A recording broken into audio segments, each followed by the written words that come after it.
زندگی کی ذمہ داری جو ہے وہ مملکت کے سر ہے. وہ مطمئن ہوتا ہے کہ پیچھے جو کچھ رہ گئے ہیں مجھے ان کی فکر کیا ہے. جہاں تک میرا تعلق ہے موت تو میرے لیے ایک نئی زندگی کا دروازہ کھول رہی ہے. کہا اس سپاہی کا مقابلہ دنیا میں کوئی شخص بھی کر سکتا ہے جو موت کو ہنس کے آگے لے اور پیچھے جو رہ گئے ہیں ان کے متعلق کوئی فکر نہ اس کو.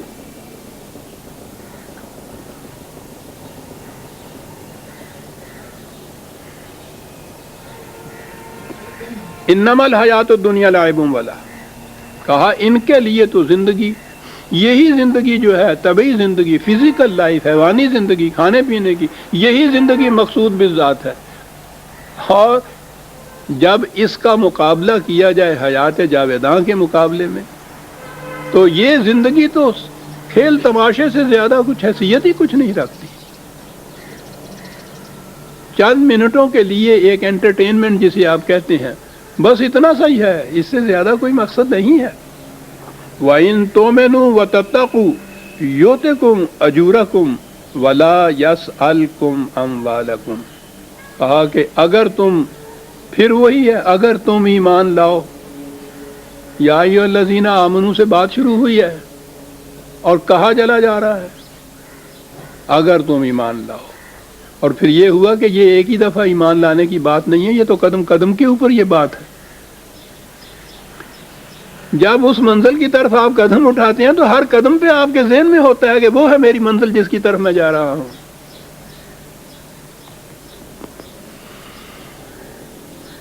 وَتَتَّقُوا، اور نگہداشت رکھو قوانین خداوندی کی. وہ جو راستے چلتے ہوئے مائل سٹونز آتے ہیں نا، سنگ میل، جو بتاتے ہیں یہ راستہ کدھر جاتا ہے، کتنا طے تم نے کر لیا، کتنا باقی رہ گیا. وہ وہاں لکھا ہوا ہوتا ہے کہ یہی سڑک جا رہی ہے سیدھی جدھر تم نے جانا ہے ملتان کی طرف.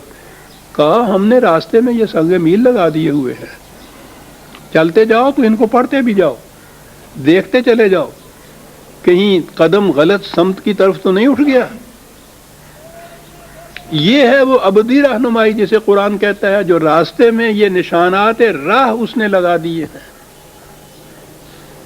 نشانات راہ لگا دیے اور ان کی حفاظت کا ذمہ خود لے لیا، یعنی قرآن کی حفاظت کا ذمہ، تاکہ مسافر کہیں بھی غلط فہمی میں مبتلا نہ ہو جائے کہ میں صحیح راستے پہ جا رہا ہوں، درا حال ہے کہ وہ غلط راہ پہ چل رہا ہو. غلط راہ پہ چلے گا، 4 قدم چلے گا تو اس کو نشان راہ نظر آ جائے گا، وہاں لکھا ہوا ہوگا کہ غلط راستے پہ تمہارا قدم اٹھ گیا. اسے کہتے ہیں توبہ. وہاں سے وہ کیا کرے گا؟ واپس لوٹے گا. یہ واپس لوٹنا جو ہے یہ خود ایک عمل ہے، اسے کہتے ہیں توبہ. یا اللہ میری توبہ، یا اللہ میری توبہ نہیں.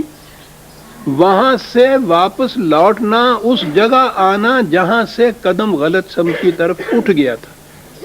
تابہ ہوا یہ واپس وہاں آ جانا. تو وہاں آ کے کھڑا ہو گیا تو پھر چلا پہنچ جائے گا منزل پہ. نہیں، یہاں کیا کرنا ہوگا؟ یہاں سے پھر چلنا ہوگا نا.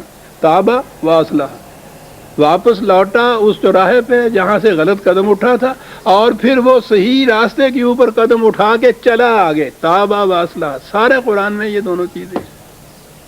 کیا بات ہے اس توبہ کی. اور اسی لیے کہا کہ جب ایسا وقت باقی نہ رہے جہاں تم پھر چل سکو صحیح راستے پہ، تو توبہ کچھ معنی نہیں رکھتی. وہ تو صحیح سمت کی طرف جانے کے لیے واپس آنا تھا جناب. تتقوا یؤتکم اجورکم، تمہاری محنتوں کا محصل ملتا جائے گا. بڑی چیز ہے محنت کا ضائع نہ ہونا. لیکن یہاں تو جو ملتا ہے محنت کا محصل ملتا ہے، بیٹھے رہنے سے تو نہیں ملتا کچھ بھی. وَلَا يَسْأَلْكُمْ أَمْوَالَكُمْ، اور یاد رکھو یہ جو نظام خداوندی قائم کیا جا رہا ہے، نبی اکرم صلی اللہ علیہ وسلم ایک خدا کی حکومت قائم کر رہے ہیں. اس کے نظام کے، مملکت کے ابتدائی دور میں ضرورت ہوگی اخراجات کی. ابھی اس کی آمدنی تو اتنی آئی ہوگی نہیں، تو ان سے ہی لینا ہوگا.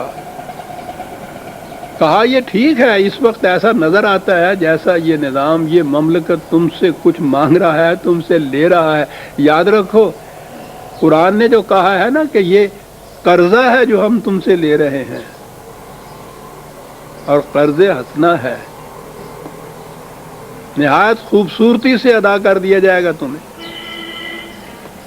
یہ جو انسانوں کو ہم قرضہ دیتے ہیں ان سے تو ایک پیسہ بھی جو اس سے زائد لینا ہے، جو جتنا دیا ہے اصل زر سے زائد کسی شکل میں بھی ہو، عزیزان من، یہ ربا ہے، یاد رکھیے گا۔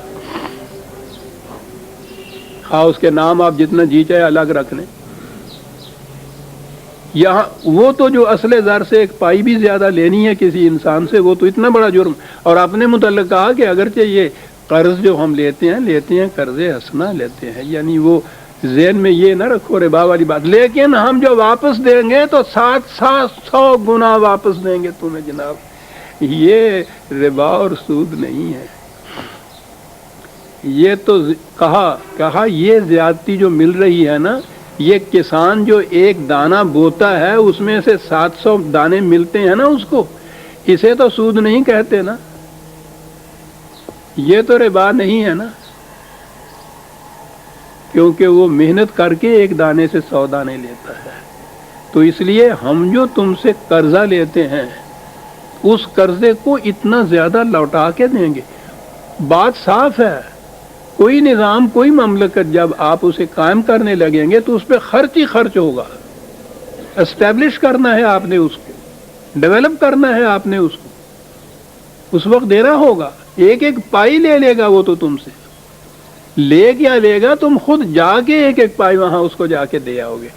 لیکن جب یہ قائم ہو جائے گا تو اس کے بعد پھر اتنا سیلاب کی طرح آتا ہے، پھر اس طرف واپس دولت اور اموال جو آتے ہیں، سمجھ میں نہیں آتے کریں کیا ان کو جناب، اتنا ملتا ہے۔ اس کے بعد تو کہا یہ جو اس نظام کے ابتدائی ایام میں تم لوگوں سے کچھ مانگا جاتا ہے، لیا جاتا ہے، تم خود بھی آگے دیتے ہو، تو یاد رکھو یہ نہیں ہے کہ تمہیں واپس نہیں مل سکتا، اتنا واپس ملے گا تمہارے سمجھ میں ہی نہیں آئے گی بات۔ ابتدائی دور تو ایک طرف رہا حضرت عمر رضی اللہ تعالیٰ عنہ کے زمانے میں، جب 22 لاکھ مربع میل کے اوپر مملکت پھیل گئی تھی، تو ایک صوبے کا خراج یا آمدنی، انکم ادھر کی وہ لے کے آئے تھے، حضرت ابو ہریرہ رضی اللہ تعالیٰ عنہ تھے محصل، تو شام کے قریب آئے اور انہوں نے آ کے کہا کہ جی میں لے آیا ہوں، تو ان سے پوچھا کہ کتنا لے آئے ہو، تو انہوں نے یہ عربوں کے ہاں یہ گنتی جو ہے 1000 تک کی تو ہوتی ہے، وہ آگے 1000 کے آگے ان کے ہنزا ہی نہیں ہوتا، 2000 10,000 20,000 یوں کہنا پڑتا ہے۔ ہمارے ہاں تو یہ ہے نا کہ 10,000 پھر لاکھ پھر 10 لاکھ پھر کروڑ پھر 10 کروڑ پھر ارب، یوں اس زبان میں ہنزا ہی یہ نہیں تھے۔ بہرحال انہوں نے بتایا وہ ہزاروں کے حساب سے کہ اتنے ہزار یہ سب کچھ۔ حضرت عمر نے کہا کہ کچھ سفر کر کے آئے ہو، تھکے ہوئے نظر آتے ہو، اس لیے کچھ ہوش کی بات کرو، جاؤ صبح آ کے بتانا مجھے کتنا لائے ہو۔ باور نہیں کیا جا رہا تھا کہ اتنا مل رہا ہے، اس میں ایک پائی بھی ناجائز نہیں تھی۔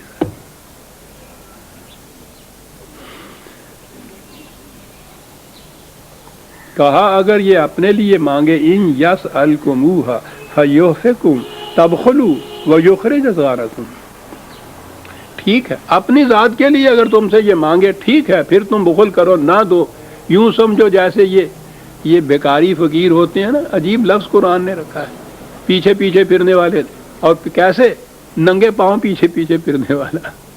کہنے لگے یہ صورت نہیں ہے کہ یہ بیکاریوں کی تمہارے پیچھے پیچھے ننگے پاؤں پھرے گا اور اس طرح سے تم بخل کرو گے، دو گے نہیں، یہ مانگتا چلا جائے گا۔ وہ جو یہ کیکنوں کی لڑکیاں ہوتی ہیں دے جا دادا کرتی ہیں، کہنے لگے یہ صورت نہیں ہے اس نظام کی، یہ سمجھ لو اپنے لیے کچھ نہیں مانگتا، ایک پائی نہیں مانگتا اپنے لیے، یہ تو یہ جو مانگ رہا ہے اس سے تو اتنی بڑی ریٹرن تمہیں ملے گی، تو اس واسطے یہ ذہن میں نہ رکھو۔ اور آگے آئی وہ سورہ محمد کی آخری آیت ہے عزیزان من، بڑی اہم چیز۔